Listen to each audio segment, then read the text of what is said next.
Yeah, hey everyone. So, as we've talked about in the previous couple topics, we've covered consuming a WSDL to identify the location and the different functionality of that web service. And we talked about protecting our web services, so specifically web service security.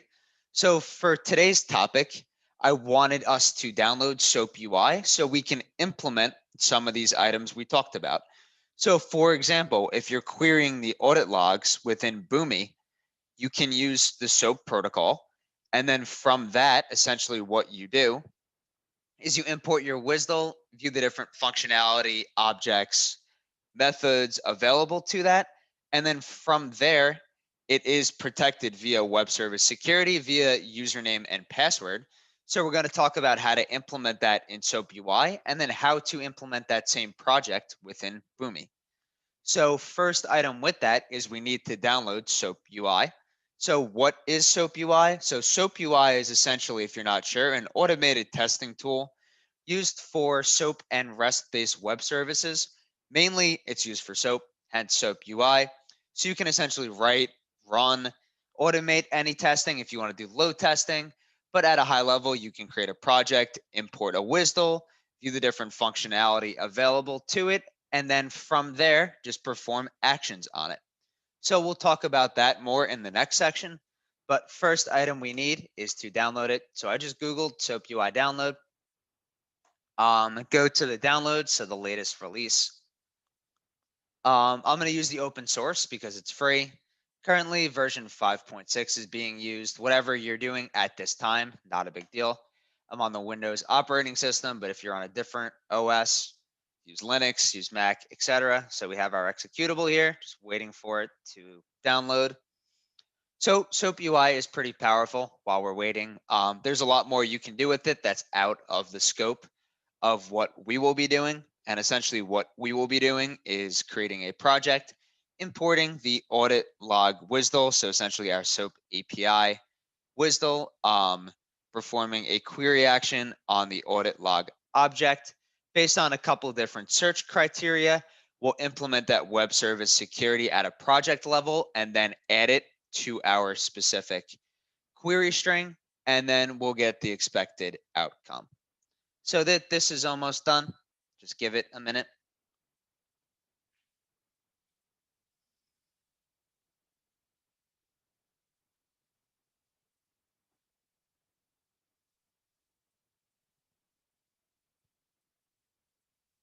Great.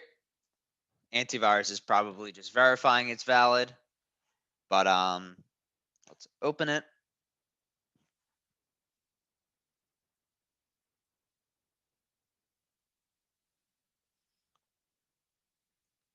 Great. So here's the install wizard. It's preparing to guide us through the process.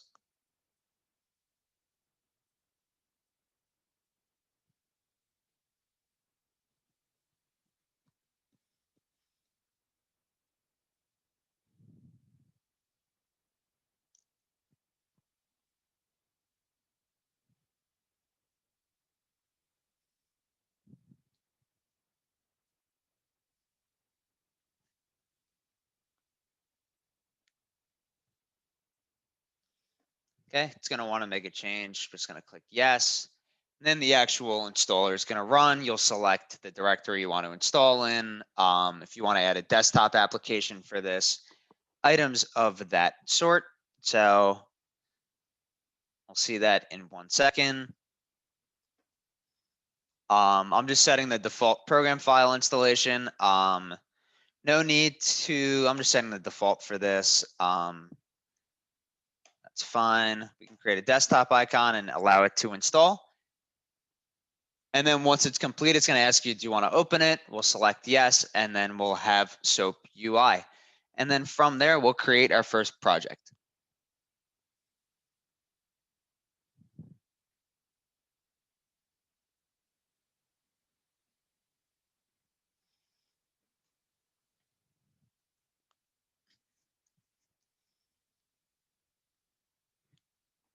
Great, not worried about the release notes. And then if you want to run SOAP UI to ensure it actually set up properly, you should see a welcome prompt. It's on my left screen. Let me adjust it to the center once this actually loads.